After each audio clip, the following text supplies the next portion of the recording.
ए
রোজই তোমার জন্য প্রার্থনা করতে এই মন্দিরে ছুটে আসি, তবে আমাদের প্রতি তুমি কেন মুখ ফিরে রইলে ঠাকুর? ঘরে এক মুঠো চাল নেই, পরনে একটি ভালো কাপড় নেই। আজ দিন দিন আমরা অনাহারে কাতর হয়ে যাদের নিকট ছুটে গেছি, তাদের নিকট শুধু পেয়েছি ঘৃণার দুঃখ। বলো, বলে দাও ঠাকুর, একে আমাদের অপরাধ।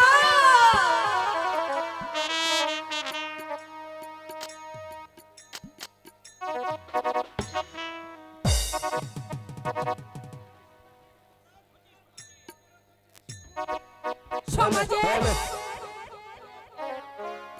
কিন্তু তুমি কে? সে কথা পরে হবে, আগে চলো আমার সঙ্গে। কোথায়?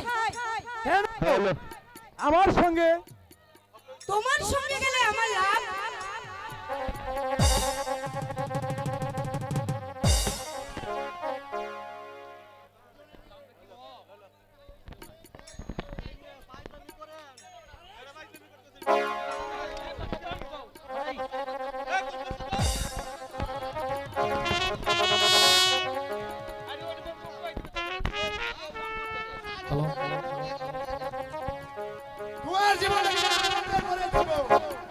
চুপ করো শয়তান, বল বল তুই কে?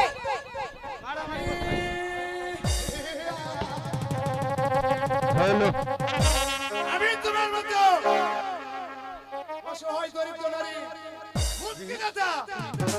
আমি তোমার শ্রীকৃষ্ণ আর তুমি আমার। চুপ করো দেবর, আর একবার কথা উচ্চারণ করলে আমি তোমার জিভ কেটে ছিঁড়ে ফেলে দেব। হ্যালো হ্যালো হ্যালো হ্যালো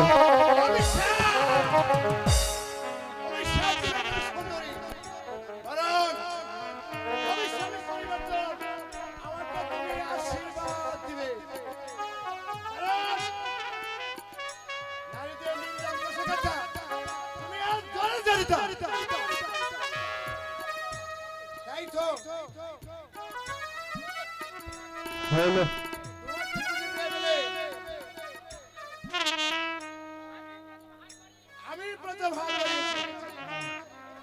আমার সঙ্গে, আমি তোমাকে রাজরানী বানাবো। দূর হ, দূর হ জানোয়ার, তোর ছড়ে লোক থাকা। আমি জানোয়ার। শুধু জানোয়ার নয়, একটা অসভ্য জানোয়ার। তবে হারামজাদি, তোকে আমি জোর করে কি দিনকার শান্ত আছে। না না, আমার কাছে এসে না বলছি, আপনি ছেড়ে দিন বলছি।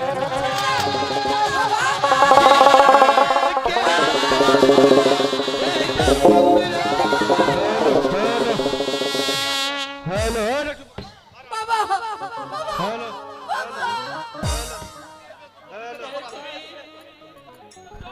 আমি তোমার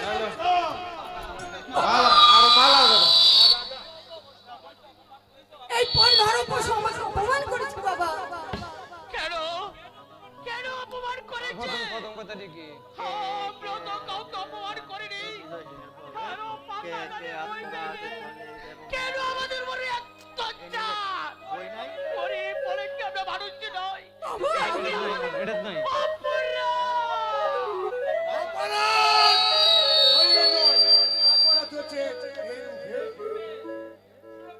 সুরভিত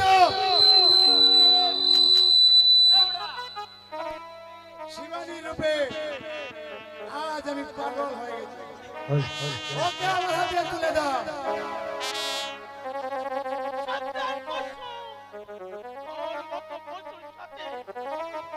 তার পূর্বে আমি আমি ওকে গলায় টিপে এই কচ্ছপটার পিছন সাবধান পিতো, বেশি তোকে জন্মলে পারি বল শয়তান তাকে আমার হাতে তুলে দেবে না না না ওরে শয়তানি স্বয়ং ভগবান এসে চলে আয় না বাবা বাবা আমাকে বাঁচাও বাঁচাও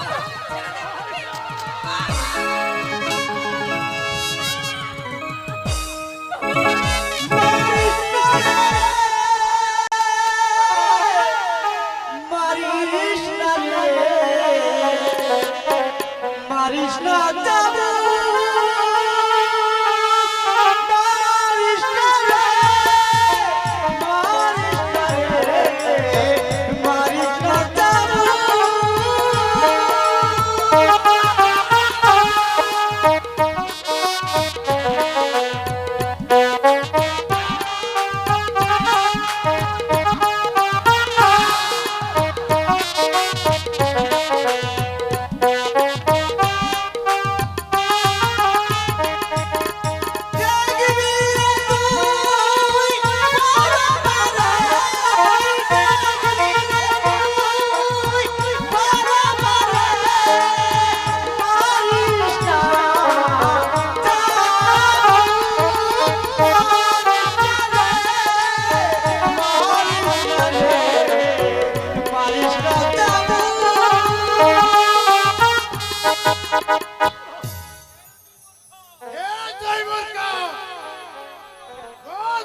পাগল পাগল বলিস না রে পাগল পাগল বলিস না রে আমি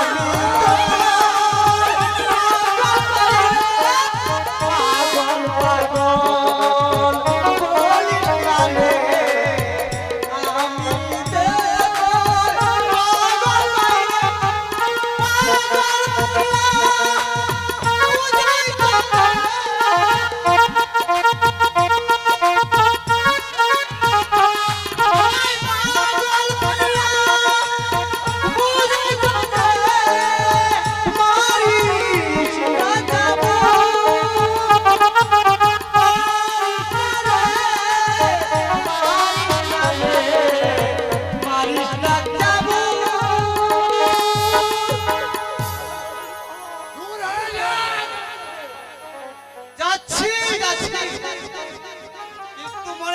শয়তান যদি সুযোগ পাই তাহলে আমিও তোর বিস্তার এইভাবে ভেঙে দেবো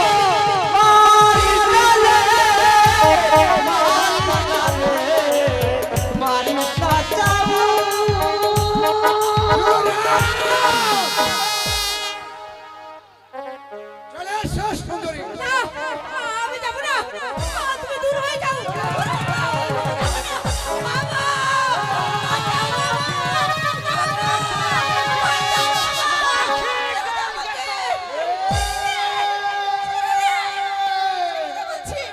ছেড়ে দাও এই নারীকে। না ওকে আমি ছাড়বো না রক্ষা করো বাবা, রক্ষা করো আমার শিবানীকে এই পশুর হাত থেকে তুমি রক্ষা করো। ছেড়ে দাও কালীকে, তো এই নারীকে তুমি ছেড়ে দাও। না ওকে আমি ছাড়বো না ওকে আমি আমার হৃদয়ে রাজধানী বানাবো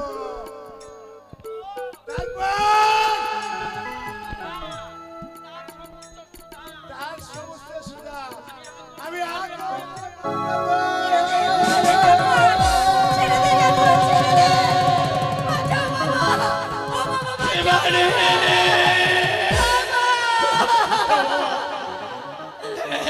পশুর হাত থেকে রক্ষা করো। সে হবে আমার বধূ আর আমি হব তার বধূ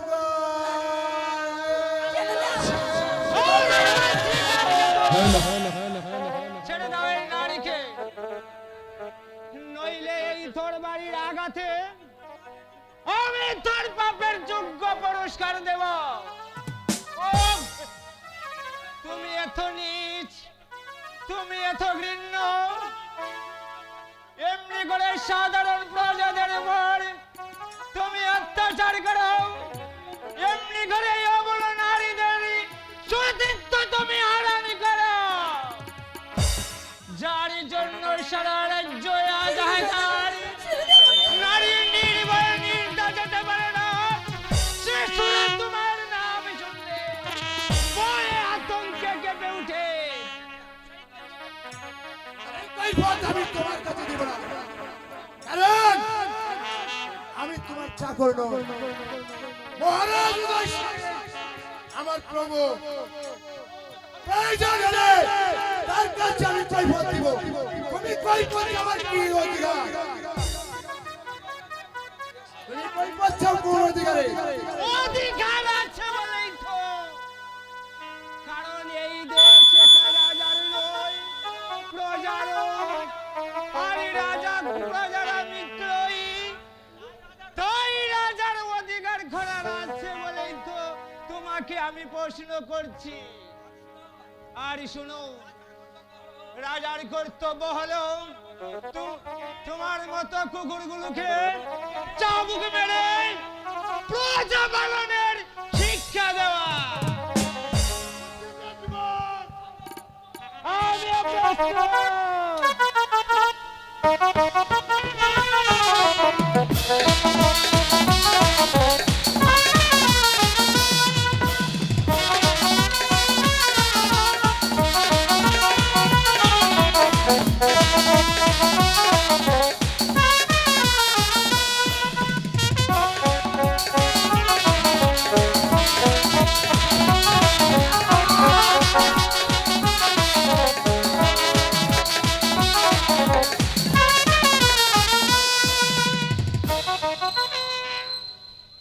ধন্যবাদ ধন্যবাদ ধন্যবাদ। হ্যালো, নাটকের যারা আয়োজন করেছেন আমি সর্বপ্রথমে ধন্যবাদ দিতে চাই। আজকের এই প্রোগ্রামটির উদ্যোক্তাকে জানেন? এই প্রোগ্রামটি কার উদ্যোগে এই প্রোগ্রামটি হয়েছে সেটাকে বলতে পারবেন সবাই? এই প্রোগ্রামটি আজকে উদ্যোগ নিয়েছেন আমাদের 16 নম্বর ওয়ার্ড বিএনপির সম্মানিত সাধারণ সম্পাদক, আজকের এই প্রোগ্রামের যিনি সভাপতি জনাব ইউনুস মিয়া আফজাল ভাই, ও আমাদের 16 নম্বর ওয়ার্ড বিএনপির অন্যতম নেতা কাফরুল থানা যুবদলের সাবেক সিনিয়র সহসভাপতি নজরুল ইসলাম টুটুল ভাই। এই দুইজন মানুষের চেষ্টায় আর আমাদের শহীদ ভাই সহ যারা এই প্রোগ্রামটিকে আয়োজন করেছেন, এত সুন্দর প্রোগ্রাম, তাদেরকে প্রথমেই ধন্যবাদ জানাচ্ছি। আমি আমার জীবনে আজকে দ্বিতীয়বার এই রকম কোন মঞ্চ নাটকে দেখার মতো সুযোগ হয়েছে। এর আগে গত সম্ভবত 10-15 দিন আগে একটা নাটকে গিয়েছিলাম ঝিলপাড়ে, আজকে এটা সেকেন্ড প্রোগ্রাম। আসলে এই প্রোগ্রামগুলোতে এসে আমরা যে জিনিসটা রিয়েলাইজ করতেছি, বর্তমানে এমন একটা সময় আমরা এসেছি, হাতের মধ্যে মোবাইল। এই যে আমি আপনাদের সাথে কথা বলতেছি, আমারও কিন্তু হাতের মোবাইল। মোবাইল দেখতে দেখতে আর মোবাইল চালাতে চালাতে বাস্তব ধর্মী যে সকল জিনিসগুলো আমরা কিন্তু এগুলো সব ভুলে গেছি না? এই যে নাটকটা হচ্ছে, আজকের এই নাটকটা আপনারা এখানে যারা আছেন, নাটক দেখার জন্য কি কোনো ফি দিতে হয়েছে? কাউকে কোনো টাকা দিতে হয়েছে? আপনারা যারা আছেন, আপনাদের এই নাটকে আসতে কোনো সমস্যা হয়েছে? কোনো কিছুই হয় নাই। এত সুন্দর একটা পরিবেশে সবাই মিলে একসাথে, আমার মায়েরা, বোনেরা, আপারা, আমার ভাইয়েরা, মুরব্বীরা যারা আছেন, সবাই মিলে একটা সুন্দর পরিবেশে নাটক দেখছি না? এটাকে আপনারা চান যে প্রতি বছর এরকম প্রোগ্রাম হোক? তো যদি এইরকম প্রোগ্রাম হইতে হয়, তাহলে দেশের একটা সুন্দর, স্বাভাবিক, সুষ্ঠু পরিবেশ থাকতে হবে, হবে না? সেই পরিবেশ থাকতে হলে আপনাদের কিন্তু অনেক গুরুত্বপূর্ণ ভূমিকা আছে। সেই কাজগুলো যদি আপনারা মায়েরা, বোনেরা না, তাহলে কি আগামী বছর এই নাটক হবে? দেশে বিগত দিনে যেই যারা ক্ষমতায় ছিল আর এখন যারা আছি, তাদের সাথে আমাদের কিছুটা পার্থক্য আছে মনে হয় না? আমরা যারা আছি হয়তো দীর্ঘদিন আপনাদের সাথে আমাদের চেনা জানা নাই, আমাদেরকে দেখেন নাই, আমরা আপনাদের কাছে যেতে পারি নাই, আপনাদের সুখ দুঃখে খোঁজ খবর নিতে পারি নাই। কিন্তু গত 1-1.5 বছরে, গত 5 তারিখের পর অনেক প্রোগ্রাম আমরা তো প্রতিনিয়ত সব শ্রেণী পেশার মানুষের কাছে যাওয়ার জন্য চেষ্টা করতেছি না? আমরা বিভিন্ন রকম প্রোগ্রামগুলো যখন অর্গানাইজ করতে চাই, এখানে যারা নাট্যশিল্পী যারা আছে ওনারা যখন গিয়ে আমাদেরকে বলেছে যে ভাই আমরা এই প্রোগ্রাম করতে চাই, থানা থেকে পারমিশন নিতে হবে, সব রকম সহযোগিতা কিন্তু আমরা তাদেরকে করছি। কি কারণে করছি? আমরা চাই সবাইকে নিয়ে সুন্দর একটি পরিবেশে আমরা বসবাস করার জন্য। আর এই সুন্দর পরিবেশে যদি বসবাস করতে হয় তার জন্য আপনাদের সবার জায়গা থেকে কাজ করতে হবে। আজকে সম্ভবত 19 তারিখ, আগামী 12 তারিখে জাতীয় সংসদ নির্বাচন। গত 15 বছর ভোট কি আপনাদের কাছে কেউ আইসা যাওয়া লাগছে? কেউ আইসা বলছে ভাই আমার একটা ভোট দিয়েন? কেউ তো বলে নাই ভাই ভোট দিয়েন। গত 15 বছর তো আসলে লাস্ট 4টা নির্বাচনে ভোট দেওয়া হয়ে লাগে নাই। আপনি ঘুমাইয়াছিলেন, সকালবেলা গিয়ে দেখছেন যে আপনার ভোট দেওয়া হয়ে গেছে। আবার আপনার বাবা মা যারা মারা গেছে তারাও গিয়া ভোট দিছে, একটুর জন্য তাদের সাথে আপনাদের দেখা হয় নাই। একটু আগে গেলে হয়তো তাদের সাথে আপনাদের দেখা হইতো। এরপরে আমার মা বোনেরা যারা ভোট দিতে গেছেন, আপনারা লাস্ট ইভিএম এ ভোট হইছে। ইভিএম এ ভোট তো আমরা কেউ দিতে পারি নাই, আমরা গিয়া টিপ দিছি, আরেকজনের মার্কার মধ্যে সিল মেরে দিছে। এইবার তো আসলে ওই রকম কিছু হবে না। আমরা এতটুকু বলতে চাই, আল্লাহ রাব্বুল আলামিন আপনারা যে ধর্মেরই হন, আমরা সবাই আমাদের উপরে একজন আমাদের নির্ধারক আছে, আমরা সেটা মানি না। আমরা যারা মুসলমান, আমরা ইসলাম ধর্মে বিশ্বাস করি। তারা তাদের ধর্মে বিশ্বাস করে, বৌদ্ধরা বৌদ্ধদের ধর্মে বিশ্বাস করে। এই বাংলাদেশে সকল ধর্মের সবাই মিলে তো আমরা একসাথে বসবাস করি।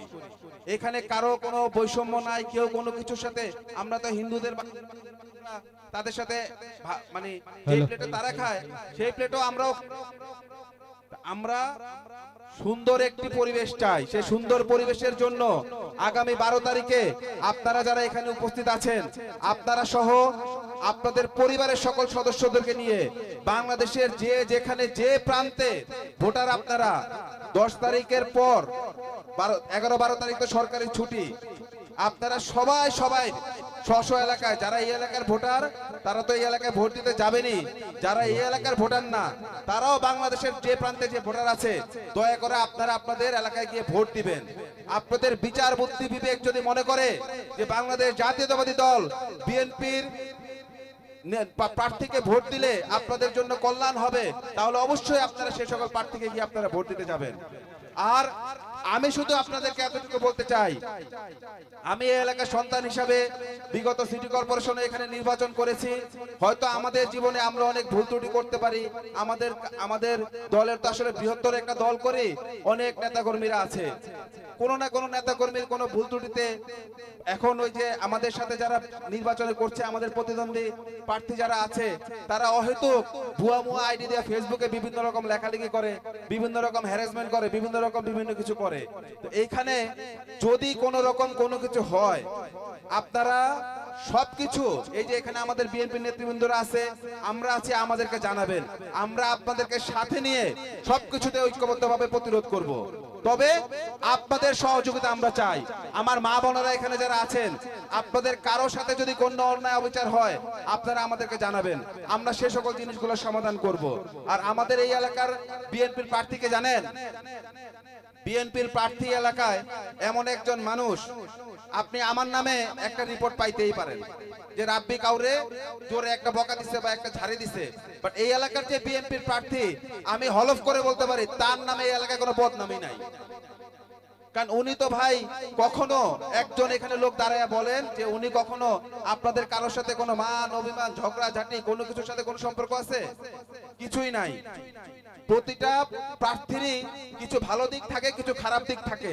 তবে এই এমন একজন প্রার্থী, এর খারাপ দিক এই অঞ্চলে অন্তত তার কোনো দুর্নাম নাই, তার কোনো বদনাম নাই।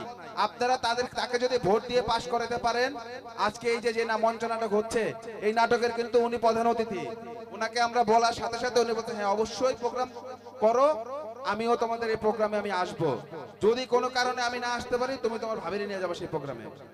তাহলে ভাই আমরা আপনারা যারা আমাদের ভাইরা এখানে যারা আছেন আপনারা আপনাদের সুচিন্তিত মতামত দিয়ে আপনারা আগামী 12 তারিখে যাবেন ধানের শীষের প্রার্থী শফিকুল ইসলাম মিল্টন ভাইকে আপনারা যদি ভোট দিয়ে জয়যুক্ত করেন ইনশাআল্লাহ এতটুকু কথা দিচ্ছি আগামী বছর এই প্রোগ্রাম আমাদের এই 16 নম্বর ওয়ার্ডে অন্তত যতগুলো জায়গায় আপনারা চাবেন প্রোগ্রাম করার জন্য সকল প্রোগ্রামে আমরা আপনাদেরকে সহযোগিতা করে আমরা সেই প্রোগ্রামগুলো সাকসেস করার জন্য আপনাদেরকে সহযোগিতা করব আপনাদের অনেক মূল্যবান সময় নষ্ট করেছি সেই জন্য আন্তরিকভাবে ক্ষমা প্রার্থনা করছি সবাইকে ধন্যবাদ আসসালামু আলাইকুম ওয়া রাহমাতুল্লাহি ওয়া বারাকাতুহু